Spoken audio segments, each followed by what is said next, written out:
Hello, my name is Nicole Hamer. My major is middle grades education with a concentration in social studies and special needs education.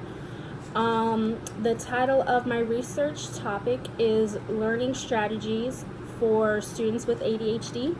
I chose this topic because I have ADHD, and I also found out that my son, who actually recently just turned 6, had ADHD. We found out the beginning of after the first quarter of his kindergarten year, towards the end of the first semester of his kindergarten year. So that's something that I wanted to research more, not just for me, but for him as well, because dealing with ADHD and how to learn and find things and strategies that work for you, they may work for you, but they may not work for someone else who has ADHD. So the things that I use to cope with mine, I can't teach my son to use because they may not work for him. ADHD stands for Attention Deficit Hyperactive Disorder. And like I said, I just wanted to see what other strategies there are.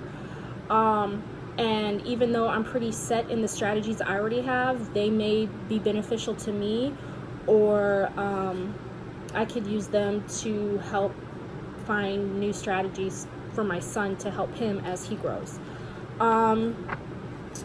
The researchers that I found that were involved in this particular area of study, as well as writing the articles that I did my research on, were B. Proctor, Y. Pescher, and T.L. Rizzo. The problem was that previous work had suggested that college students who seek help for their disabilities may be overwhelmed by the sheer number of recommendations that were received. And that's from Privet, Johnson, Allison, and Proctor, which are some of the researchers that I had previously stated. The solution was an iterative analysis that suggested areas of priority and may indicate starting with interventions in specific areas of a weakness. Another problem is in the clinic where this study was conducted, a common recommendation for students with ADHD is ADHD coaching, which is based on the premise that the student lacks the self-regulation and time management skills necessary to engage in and complete the study process. So basically that means that those students that have ADHD weren't really,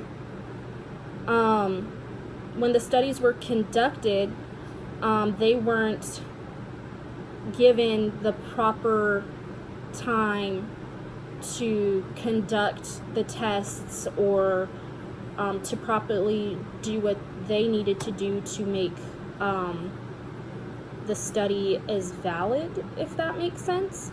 So what they did is they to help them concentrate, because part of the main thing of ADHD is that students or the person that suffers with ADHD have a very hard time focusing and staying concentrated on the task that they are doing. So what they did is they came up with ways to help facilitate concentration, which could be time management, test strategies, which could include a planner, writing down all reminders. I know that really works for me. If it's not written down, then it does not get done at all whatsoever. Planning and writing down weekly and daily study goals, sitting in front of the classroom, utilizing note-taking as a way to increase your concentration. So for me, I know if I am doing a PowerPoint, sometimes what helps for me is writing down, even though we're supposed to print off PowerPoints in some classes and follow them or whatnot, or for me, if I study for tests and there's vocabs, it helps for me to just write down the information or copy it or whatever, because when it's written down, then it stays in my brain.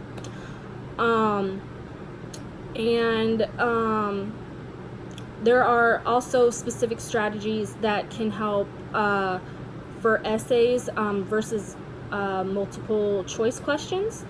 Another problem that was stated was who reported that the coursework and experience relates to favorable attitudes. The implications of this result is for teacher preparation programs that are compelling and obvious. Teacher preparation programs should offer many rich and varied field experiences to pre-service teachers throughout their academic preparation programs. So pretty much in general, it's basically saying that when teachers, that now like when you're going through to get your teacher's license, like many of us I believe are now, they prep you to tell you that everybody has different learning styles, and there are some students that may have learning disabilities. And I recently, only when I started becoming a teacher, realized that ADHD is considered a learning disability. I was not aware of that.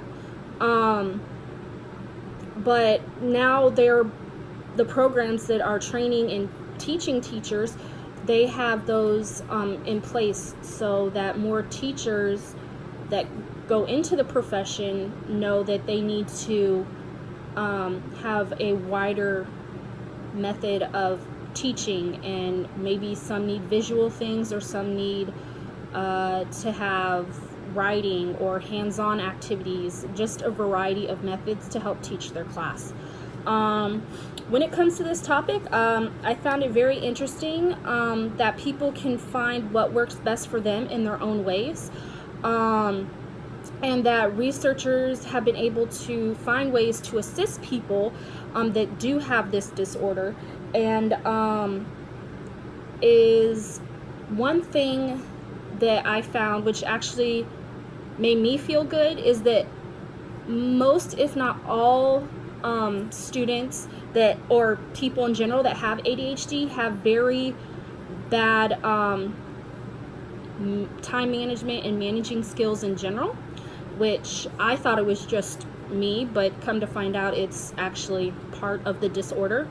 And then also this research has also given me an insight as to how other people manage their ADHD, and what other ways can help. It has taught me that, one, I'm not alone, and that there are more people out there than just like me and my son that have ADHD. And I think that it would help for, as a teacher, if you have more patience with those students, as well as a teacher. And I guess I see this from this point of view because I am a parent that has had to find, that has also tried to find coping strategies that could work with my own son, with like helping him with homework and in school and stuff. So I feel as a teacher, I could help students, my future students, by maybe helping them figure out some strategies that work best for them. So I know for me, I actually had a teacher when I first found out I had ADHD who taught me, who realized that I love coloring. And so she actually helped me find a method where I color code everything. So part of my ADHD is everything is color coded. My classes, like for this specific class, everything for this class is in yellow. I write with a black pen, obviously, when I write things about this class, but the highlighter is yellow. And the section in the folder is yellow, and anything pertaining to this class is yellow. Other classes can be green, purple, green, purple, red, whatever. It just helps me be able to tell them apart and be better organized and managed. And then also, it could be overwhelming, and so it's a way to help those students find a way and a method that makes it so their brain isn't on overload so much, because their brain is already on overload because their mind is going like a million miles a second. And then as a result of researching this topic, I always wonder what more will be found to help these students or people who have the disorder. I want there to be more things in school set in place for students who do have ADHD. Maybe like how there's like special reading classes for those students that have a hard time reading. Maybe there can be like a TA or an assistant that can go around to those students who do have ADHD and help them find ways or assist them in finding what works best for them as a way to assist them and help them be more successful in school and their educational journey. And that's it. Thank you.